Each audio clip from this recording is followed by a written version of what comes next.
Bem-vindo, por senhor ter vindo, Dr. Rui Rodrigues Galve Júnior. Eu não vou falar o currículo dele porque é uma ficha corrida extensa, né? Ele é médico cardiologista do Oswaldo Cruz e do Fleury há muitos anos, formado na USP, fez doutorado na USP. Nós estávamos conversando isso, eu não sabia também. Ele fez patologia, que é uma coisa muito importante para quem faz radiologia, né? Depois fez a residência de radiologia. Foi um dos percussores da ressonância no Hospital das Clínicas, estudou muitos anos na França, é uma pessoa que o currículo fala por si só, e como pessoa, e eu uso os serviços que o senhor presta para a gente, e são impecáveis, né? Obrigado pela sua presença, e obrigado por o senhor ter vindo aqui do seu tempo tão corrido, viu? O senhor tem mais alguma coisa que o senhor queira falar do senhor, que eu esqueci? Não, antes de tudo eu agradeço a gentileza e me sinto muito honrado e muito feliz de poder participar e divulgar um pouco da minha área de conhecimento, a minha área de atuação, e espero que esse bate-papo informal seja muito útil para as pessoas que se interessem pelo tema da radiologia e dos vários métodos de diagnóstico por imagem, cada vez mais presentes nos mais variados tratamentos e das numerosas especialidades médicas. Doutor Rui, a gente vai começar a fazer uma série de perguntas, porque tem muita gente que tem dúvida o que é tomografia, o que é ressonância, o que é ultrassom, quando é que se pede, quando não se pede, principalmente para quem é leigo.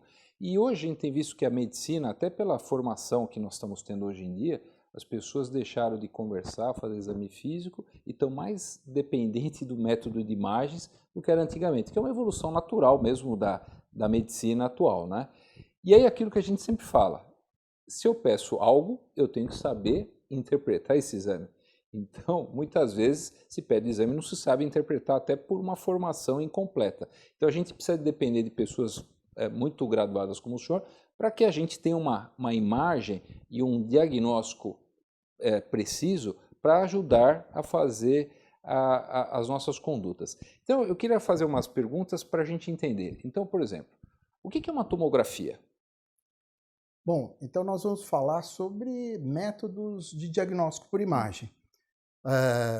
E a tomografia computadorizada, ela participa de um grupo de métodos de imagem, incluindo ultrassom, tomografia e ressonância magnética, que são os métodos de diagnóstico por imagens seccionais. Então, a tomografia computadorizada é talvez um dos principais e mais presentes métodos de imagem nesse contexto, e tem suas aplicações nas mais variadas áreas da medicina. A tomografia computadorizada é um método que utiliza radiação ionizante, a mesma radiação do raio-x, daquele raio-x de tórax, conhecido por todos, só que acoplado a um sistema computacional. Então, as imagens de tomografia são geradas por um tubo de raio-x e por uma série de detectores que serão sensibilizados após essa emissão de raio-x. Essas informações serão encaminhadas por um computador que vai fazer a reconstrução e a formação das imagens. Então, a tomografia computadorizada é um dos principais métodos de diagnóstico por imagem que utiliza raio-x, amplamente presente nos mais variados hospitais, e podemos ter uma grande gama de aplicações clínicas. Então, se eu tivesse, por exemplo, na grande maioria a gente começa com uma imagem de ultrassom, que é uma coisa mais simples, na dúvida partimos para uma tomografia ou uma situação de emergência, e daí tem outros exames, né? Agora, eu queria saber do senhor o seguinte, por que eu preciso tomar contraste oral, endovenoso, tem contrastes, porque são nefrotóxicos, o que eu faço se eu tiver uma alergia, por exemplo? É fundamental, eu posso fazer uma tomografia sem contraste, por exemplo, ajuda nas imagens ou me atrapalha, porque às vezes a pessoa é alérgica e acaba não fazendo com contraste. E aí, o que o senhor me orienta? Por que tem que dar contraste e o que eu faço se eu tenho alguma alergia? Assim, e na grande maioria das vezes existe uma certa hierarquia dos métodos de imagem. Geralmente o ultrassom, por ser um método mais rápido, mais barato e mais disponível. Mas o ultrassom tem limitações, a tomografia em geral dá informações mais avançadas e mais detalhadas, principalmente falando das estruturas abdominais. Em algumas situações vamos lançar mão da ressonância magnética. especificamente da tomografia computadorizada, sim, ela precisa de um meio de contraste. O meio de contraste que nós usamos é um meio de contraste iodado. Esse meio de contraste iodado, ele é administrado por via venosa e ele tem uma farmacocinética que ele vai se distribuir pelo corpo, vai ser filtrado e eliminado pelos rins. Esse meio de contraste, a grande vantagem dele é que ele vai aumentar a sensibilidade e a especificidade do exame. Resumindo, ele vai fazer mais diagnósticos e vai fazer diagnósticos mais precisos. Então, ele é muito útil, muito importante para melhorar a qualidade técnica de exame, que é a tomografia computadorizada. Porém, como qualquer outro medicamento em medicina, ele tem vantagens e desvantagens e alguns riscos. Riscos de reações alérgicas. Algumas reações alérgicas podem ocorrer, mas hoje em dia são muito raras essas reações alérgicas, mas é um risco presente. Essas reações alérgicas, quando ocorrem, podem ser tratadas e sempre muito bem controladas. Em algumas situações, elas podem ser evitadas. A questão assim da tomografia com ou sem contraste, sim, em algumas situações clínicas, o contraste pode ser dispensável. Então, cabe ao médico radiologista, em conjunto com o médico solicitante, seja um clínico ou cirurgião, decidirem em comum acordo se para aquela indicação clínica, para aquele paciente, a tomografia computadorizada deve ou não ser feita com contraste, pesando-se riscos e benefícios. E um dos efeitos que esse meio de contraste tem é que ele tem uma carga nefrotóxica. Então, ele tem que ser aplicado com muito cuidado em pacientes que têm alteração da função renal. Justamente por isso que nós fazemos sempre um interrogatório, uma anamnese antes da realização da tomografia, tanto para detectar um potencial alérgico que esse paciente tenha, ou se ele é portador de alguma alteração na função renal. Para pacientes com uma idade acima dos 70 anos, nós solicitamos até que ele tenha um exame de ureia e creatinina recente, que vai avaliar a função renal, para que a gente tenha certeza se esse paciente pode fazer o exame com contraste sem maiores riscos. E no caso de, por exemplo, se eu tiver uma sensibilidade, eu sou alérgico, eu tenho como dessensibilizar o paciente e eu tenho que fazer esse exame com contraste? Eu tenho como evitar alergia ou diminuir os riscos da alergia? Sim, certamente sim. Quer dizer, primeiro temos que caracterizar adequadamente se aquele fenômeno que ocorreu num exame anterior foi realmente uma reação alérgica. As reações alérgicas são divididas em 3 grupos, de pequeno, moderado e severas no seu grau. As reações alérgicas leves, geralmente é um desconforto, um prurido, uma coceira, essas não nos preocupam.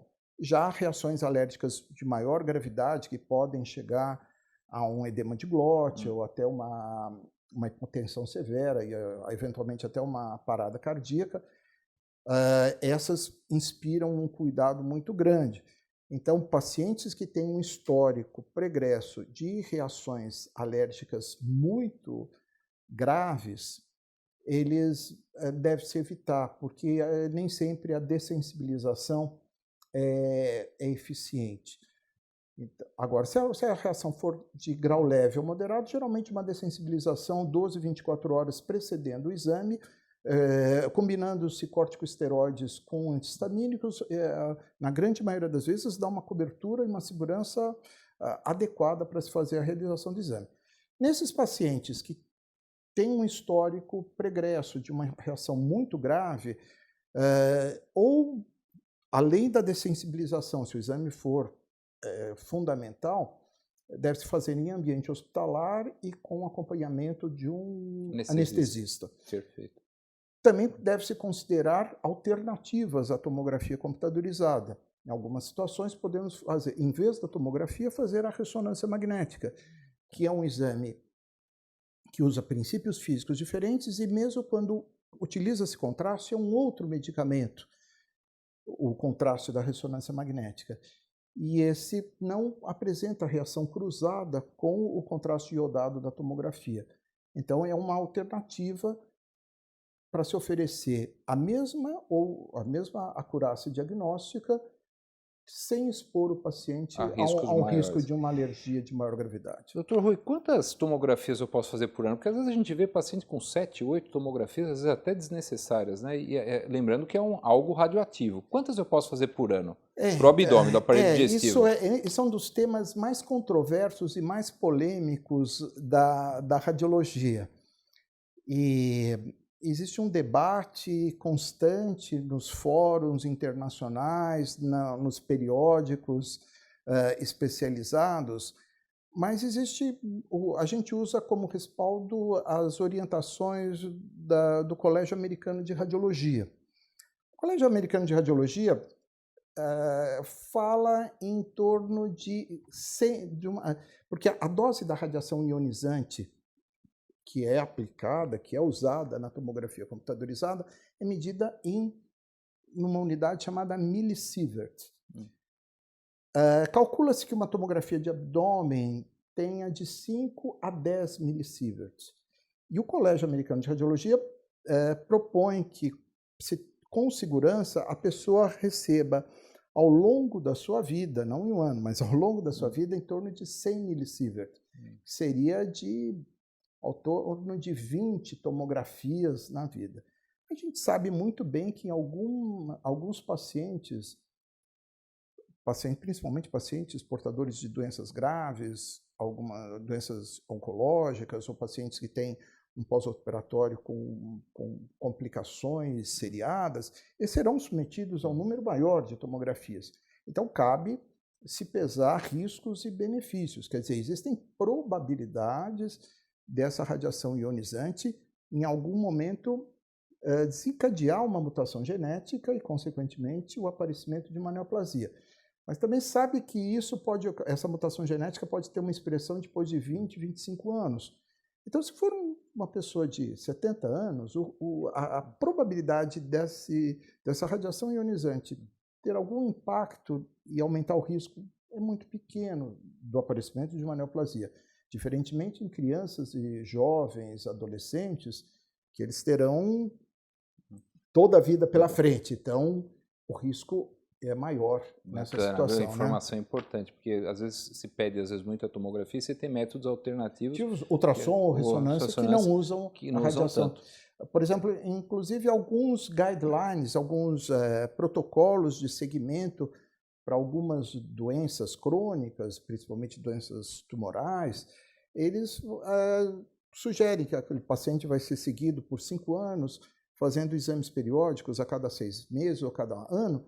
Então, que se alterne, às vezes, tomografia, ressonância ou ultrassom, dependendo do tipo de doença, para que evite-se o acúmulo radioativo. O acúmulo que o efeito é realmente cumulativo da radiação ionizante. Perfeito. Bem interessante isso. Bom, a gente sabe que tem tomografia helicoidal, multislice, mas aí seria muito técnico 3D. E eu vou entrar numa parte que muita gente tem dúvida. Então, por exemplo, o que é uma PET-CT? Então, é usado especificamente para câncer, né?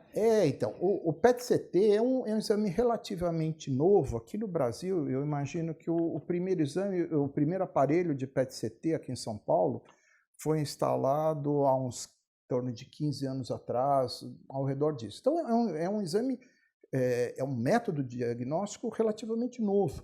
Mas ele é um método muito interessante, justamente porque, como o próprio nome diz, PET-CT. Então, é um exame que une duas técnicas, a técnica da medicina nuclear e a técnica da tomografia computadorizada. Então, nós vamos ter a imagem funcional da medicina nuclear ou metabólica e a imagem anatômica da tomografia computadorizada. O PET quer dizer, tomografia por emissão de pósitrons. Então, como outros exames de medicina nuclear, ele vai usar um radiofármaco. E esse radiofármaco, o mais usado, o mais comumente usado, é o FDG, que é uma glicose marcada com flúor. No mesmo exame, então, nós vamos ter a imagem da tomografia computadorizada, que pode ser feita do corpo inteiro, e a imagem do PET, que é a imagem funcional, a imagem metabólica. Então, nós vamos ter um aumento de metabolismo da glicose em várias situações clínicas, mas principalmente nos tumores, como você bem falou. Então, isso nos dá, então, uma possibilidade de um exame muito sofisticado, muito completo, avaliar tumores, tanto no seu diagnóstico, podemos avaliar de forma assim, de estadiamento, essa é uma das grandes aplicações, para saber se uma doença tumoral está numa fase inicial ou ela já se disseminou pelo corpo, já tem metástases em linfonodos, no fígado ou nos pulmões, e também no segmento, seja esse segmento pós-cirúrgico ou pós um tratamento de rádio ou quimioterapia. Então, é basicamente isso. É porque o tumor ele é ávido por comida, a glicose exatamente, é a comida. Porque ele tem um metabolismo. Por isso que fica mais destacado. Exatamente, ele tem um metabolismo da glicose acentuado, porque ele está crescendo muito rápido e ele também tem aquela angiogênese, ele demanda um aporte de oxigênio também maior. Muito bom, quem sabe, sabe, né? Transforma uma coisa difícil numa coisa fácil. Vamos lá. Dr. Rui, ressonância nuclear magnética. Qual que é a indicação? Preciso dar contraste? Não preciso dar contraste? O que é ressonância? A ressonância magnética é também um método relativamente recente. Digamos assim, aqui no Brasil, nós temos esse método à disposição desde a virada dos anos 80, 90, mas ele começou a ser mais amplamente aplicado. Os grandes serviços, os grandes hospitais de São Paulo começaram a instalar os seus equipamentos na década de 90. Então, é uma história aí de 30 anos aproximadamente. Também, como eu falei anteriormente, ele faz parte do grupo dos métodos de diagnóstico por imagem seccional, junto com ultrassom e tomografia computadorizada. A ressonância magnética é um método revolucionário, porque ele usa um outro princípio físico que não é o ultrassom nem os raios-x. Ele usa o campo magnético, por isso ressonância magnética, e pulsos de radiofrequência. A imagem que nós vemos na ressonância magnética é a imagem da água, ou mais especificamente do próton de hidrogênio, que é o átomo mais frequente no corpo humano. Resumidamente, a pessoa vai ficar num túnel com grande campo magnético, vai ser aplicado um pulso de radiofrequência e, após isso, vai ter a emissão de um sinal, captação desse sinal, formação da imagem no computador, e nós vamos ter uma imagem anatômica e vamos detectar várias lesões. Então, uma vantagem da ressonância sobre a tomografia, que é um método que já não usa a radiação ionizante. É um método, em contrapartida, ele tem algumas desvantagens. A tomografia é um método muito mais rápido, então ele se presta a fazer exames em situações de emergência, por exemplo, no pronto-socorro. Já a ressonância magnética é um exame muito mais demorado. Uma tomografia se faz em 5 minutos, um exame de ressonância 40, às vezes 1 hora. A ressonância magnética também usa meios de contraste para aumentar a sua sensibilidade e especificidade, aumentar a detecção de lesões, só que por usar outro princípio físico, não é mais o iodo, a gente usa o gadolínio, que é uma outra substância. Vocês vão lembrar, um dia todos nós estudamos a tabela periódica dos elementos, tem lá aquele grupo dos lantanídeos, e o gadolínio está lá nos lantanídeos. Ele vai fazer também lesões, sejam inflamatórias, sejam tumorais, elas vão captar esse contraste. Então, ela vai ser um marcador e vai nos facilitar a detecção e o diagnóstico de várias lesões pela ressonância magnética. As aplicações cada vez são mais amplas. Inicialmente se começou com o sistema nervoso central e posteriormente no abdômen, na imagem do abdômen e no aparelho e no trato gastrointestinal, tem muitas aplicações. Hoje em dia, o exame de escolha para lesões hepáticas focais, para os tumores de fígado, sejam benignos ou malignos, sejam primários ou sejam secundários. Então, é um método que tem uma sensibilidade muito grande, uma especificidade também muito grande para detectar pequenas lesões no fígado, e a gente pode dar com uma segurança relativamente alta se aquela lesão é benigna ou maligna. O avanço levou também a contrastes específicos para fígado, que são os contrastes paramagnéticos, que ajudam de forma especial essas lesões no fígado. Mas a ressonância também ela é usada, é menos usada na urgência, mas muito usada em oncologia, novamente para diagnóstico, estadiamento, follow-up, segmento das mais variadas lesões tumorais. E hoje em dia um horizonte que se abre na ressonância magnética é a imagem quantitativa. Então, a gente quer agora cada vez mais números, quer dosar coisas. Então, a gente quantifica a esteatose, que se fala muito hoje, o depósito de ferro, a fibrose hepática. Então, da mesma forma que existe a ressonância multiparamétrica da próstata, que é um método muito importante para a detecção de tumores de próstata, hoje você faz a ressonância multiparamétrica do fígado para fazer uma análise anatômica e funcional do fígado. Então, a gente não está mais só preocupado, tem tumor, não tem tumor, não. A gente quer saber se esse fígado tem uma esteatose, se ela é leve ou se ela está avançada e outras alterações, doenças difusas. Mas no aparelho digestivo também a gente tem que lembrar de exames que podem avaliar o tubo digestivo, que seriam as enteroressonâncias, e a ressonância magnética no abdômen ela tem um especial valor na pelve. Então, doenças pélvicas, como câncer de reto, no seu diagnóstico e no estadiamento, fístulas perianais, e mesmo a endometriose, que é uma doença ginecológica, porém que, num número significativo, pode afetar o reto sigmoide e o delgado. Então, a ressonância também tem um papel muito importante nessas situações clínicas. Então, cada exame tem sua indicação precisa. Um substitui o outro. Não, exatamente. Ou eles são complementares, ou eles fazem parte de um fluxograma de complexidades. Então, o médico tem que saber exatamente para indicar, para não fazer um exame desnecessário e não fazer o paciente se submeter o radiologista, só abrindo um parênteses assim, hoje em dia a tendência cada vez maior é que o patologista seja um assessor no hospital. No passado, na época que eu fiz a minha faculdade de graduação de medicina, a radiologia era mais simples e mais intuitiva. Então, se pegava uma radiografia e todo mundo sabia interpretar, não, isso aqui tem pneumonia, não tem pneumonia, tem úlcera, não tem úlcera, e estávamos conversados.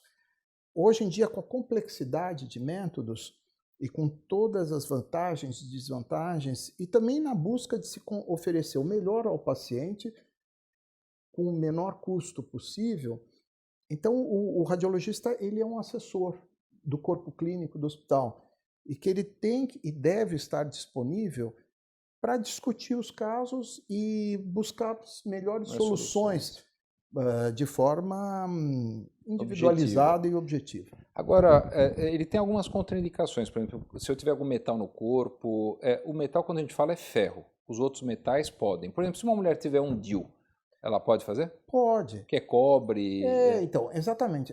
Porque a ressonância magnética, só para vocês terem uma ideia, o ambiente da ressonância, a sala de ressonância, a gente tem que tomar muito cuidado, porque o campo magnético que é um grande ímã, o aparelho de ressonância magnética, se eu estou a 2, 3 metros do aparelho, se estiver com uma ferramenta qualquer, uma chave de fenda, um martelo, se eu soltar esse martelo, ele sai voando. Assim, é um campo magnético extremamente poderoso. Então, isso vai Existem uma série de normas de segurança que envolvem o uso do aparelho de ressonância magnética. Existem duas contraindicações absolutamente absolutas que impedem a ressonância magnética. São clipes de tratamento de aneurismas cerebrais, os antigos, que eram ligas de aço, nesse campo magnético eles poderiam se deslocar e destamponar e romper o vaso que foi tratado com esse clipe de um aneurisma anterior. E o marca-passo cardíaco também ele pode perder a sua ação. As outras situações, por exemplo, próteses metálicas, ortopédicas, titânio, DIU, né? cada vez mais se usa outras ligas não ferromagnéticas. E essas ligas que envolvem titânio ou cobre, no caso do DIU, permitem o uso. Ele não vai se deslocar no campo magnético, ele pode gerar alguns artefatos, algumas interferências na imagem, mas nada de forma muito grave. Gravidez, nenhum problema. Então, a gravidez é uma contraindicação, principalmente no primeiro trimestre, na tomografia computadorizada, porque usa radiação ionizante e sabe-se que a radiação ionizante pode ter um efeito desencadeante em malformações na fase de embriogênese. Na ressonância magnética, por ser um método recente, sempre não existe uma experiência acumulada, então se evitava a realização de ressonância magnética no primeiro trimestre. Porém, não temos nenhum fato concreto na literatura, então a tendência atual é liberar a utilização da ressonância magnética durante a gestação. Principalmente, e pode até ser hoje em dia, uma alternativa para o abdômen agudo em gestantes, em vez da tomografia, se fazer uma ressonância em casos de dor abdominal aguda. Doutor Rui, bom, já vimos tomografia, vimos ultrassom é o clássico, né? Cintilografia. Então, a cintilografia é um método ele faz parte de uma outra família de métodos de diagnóstico por imagem que não faz parte diretamente das imagens seccionais, como eu falei, ultrassom, tomografia e ressonância. Existe uma interface da cintilografia com a tomografia, que é o PET-CT, que acabamos de abordar, mas a cintilografia tem uma história própria e princípios físicos diferentes. A cintilografia, eu acho que a gente tem que lembrar como um todo da medicina nuclear, que é uma especialidade médica que usa materiais radioativos, que usa radioisótopos, com o objetivo tanto de diagnóstico como por tratamento. E tem como proposta uma avaliação mais funcional de determinados órgãos e sistemas e menos a avaliação anatômica. Hein? Novamente, os métodos são complementares entre si. A cintilografia, especificamente, então, é o método de diagnóstico por imagem da medicina nuclear que usa um radiofármaco para gerar uma imagem. Esse radiofármaco é administrado por via endovenosa, inalatória ou oral, e ele vai se usar um radioisótopo, tecnécio, por exemplo, que é um dos mais usados, e ele vai emitir uma radiação gama, e essa radiação vai ser detectada num aparelho chamado gama-câmara. Detecção desse sinal, formação de imagem. Então, esse exame ele vai mostrar alterações funcionais de vários órgãos. No passado ele era mais usado para diagnóstico, hoje em dia ele tem sido usado menos, justamente porque progressivamente ultrassom, tomografia e ressonância substituíram muitas das suas aplicações, mas ainda tem o seu papel em várias situações, principalmente em doenças da tireoide, para avaliação, né? Gastroesofágico, problemas cardíacos, né? Para coração, para refluxo gastroesofágico, em algumas situações de sangramento. Então, tem uma série de aplicações gerais e principalmente no aparelho digestivo. Dr. Rui, normalmente quem usa a cintilografia assina-se um termo que não pode fazer viagens internacionais um período curto de tempo por causa da radioatividade. Essa radioatividade não vai causar nenhum transtorno para o paciente, mas tem problemas em termos de viagens internacionais, né? Todo exame tem preparos, orientações, e nesse contexto de preparo e orientações dos mais variados exames, a cintilografia, e não só a cintilografia, mas outros exames que envolvem medicina nuclear, inclusive o PET-CT, como eles usam radiofármacos, que são radioisótopos, são substâncias radioativas, eles têm uma meia-vida e têm uma excreção. Tem alguns que têm uma eliminação muito rápida, de poucas horas. Outros, às vezes, de dias. Na grande maioria, eles em torno de 24 horas, 48 horas, eles são totalmente eliminados e não são mais detectados. Então, justamente baseado nisso, é que se orienta que se aquela pessoa vai fazer uma viagem internacional e vai passar por sistemas de segurança, de detecção de metais e outras detecções. Vira um terrorista. Ele pode, vão pensar que ele é um homem-bomba. Então, agora, alguns serviços também já têm termos impressos e oferecem ao paciente que realizou o exame para que numa situação dessa ele tenha um documento demonstrando que ele foi submetido a um exame de medicina nuclear, uma cintilografia, um PET-CT, e ele teve urgência para viajar e ele ainda não eliminou totalmente aquele radiofármaco, mas ele tem um documento a ser apresentado, da mesma forma que algumas próteses metálicas vão... então, isso... Mas, normalmente, 48 horas é um tempo absolutamente suficiente, na grande maioria dos exames de medicina nuclear, para a pessoa ser liberada para fazer uma viagem internacional sem contratempos, né?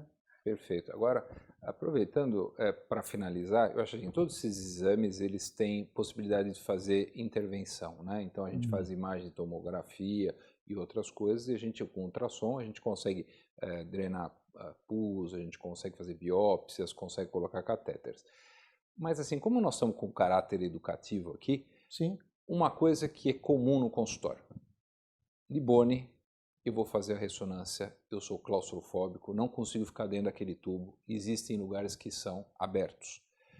Se não tiver lugar que eu tenha direito, eu posso fazer com sedação, não faço com sedação, porque às vezes a pessoa se mexe, atrapalha a imagem. O que o senhor faz para quem é claustrofóbico? É horrível. Eu, por exemplo, tenho ombro largo, eu fico entalado, eu fico parecendo uma sardinha dentro de uma lata ali. Eu já fiz ressonância, é bem desagradável. E o que o senhor me orienta sobre isso daí? Então, a gente sabe que na população geral e na nossa experiência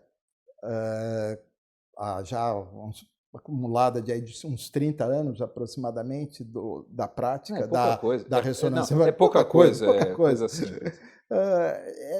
Uma parcela significativa, em torno de 5% dos nossos exames necessitam de algum cuidado especial que envolve até uma sedação ou em algumas situações mais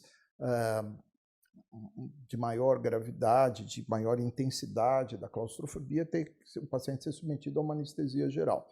Mas isso é variável de pessoa para pessoa, de aparelho para aparelho e de exame para exame. Por exemplo, existem exames que a pessoa não fica totalmente no túnel, vai fazer um exame de tornozelo ou de joelho, então ele consegue ficar com a cabeça para fora. Mas na grande maioria dos exames de abdômen, onde a área de exame tem que ficar no centro do equipamento, não tem jeito. E campo aberto não ajuda? Então, o campo aberto a questão é vantagens e desvantagens, novamente colocando as coisas na balança. O campo aberto ele se mostrou eficiente em algumas situações para alguns exames, principalmente para crianças, porque as crianças pequenas ficam apavoradas num aparelho de ressonância e vão se mexer. Agora, num aparelho de campo aberto, ela vê o que está acontecendo ao lado e muitas vezes tem a possibilidade de ficar com a mãe ou com uma outra pessoa do seu lado. Aí ela fica tranquila E a e imagem é faz o boa? A exame. imagem é boa também? Esse que é o problema. Para crianças funciona bem, para adultos nem tanto. E para alguns exames, por exemplo, de extremidades, um exame de joelho, por exemplo, fica bom. Para exames de maior complexidade, que é o nosso caso, de avaliação de estruturas abdominais, de vários órgãos no mesmo exame, ele deixa, infelizmente, com a tecnologia atual, ainda ele deixa a desejar. Então, é uma forma, uma alternativa para a ressonância magnética, mas em situações específicas. Bom, então, foi uma aula, né? Isso aqui, se bobear, a gente vai ficar aqui horas falando, sabe muito, né? Não tem jeito. Chefe do HC, já foi do Fleury, do Oswaldo Cruz. Bom, mas assim, queria agradecer ao senhor de ter trazido tantas informações importantes. São muitas dúvidas comuns que a gente tem no consultório no dia a dia. Isso vai ajudar muito os pacientes, até médicos, né, na orientação dos exames.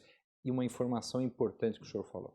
Se eu tenho dúvida, não peço. Eu vou lá, ligo no hospital ou no laboratório e falo, olha, quero falar com o doutor Rui, chefe do serviço. Explica uma coisa, o senhor é sênior do serviço. Eu estou com uma dúvida, eu quero pedir tal exame. Isso não é orgulho. Assim, eu acho que a gente tem que ter humildade para perguntar para quem sabe e aí fala assim, a pessoa tem esse caso, qual é o melhor exame? Exato. Vai gastar menos dinheiro, vai gastar menos tempo, vai chegar rápido ao objetivo e nós vamos chegar num denominador comum que é ajudar o nosso paciente. Então, eu queria agradecer ao senhor, principalmente por essa informação que eu acho que é importantíssima, tá? E obrigado pela sua presença, tá? O senhor é tão ocupado por ter vindo aqui no nosso canal. Olha, eu agradeço novamente a gentileza, as palavras amigáveis e por toda a atenção. E fico realmente, novamente, eu fico muito feliz pela oportunidade que me foi dada e foi um grande prazer poder compartilhar com todos um pouco da minha experiência. Espero que essas informações sejam de proveito para todos. Muito obrigado pela atenção. Obrigado.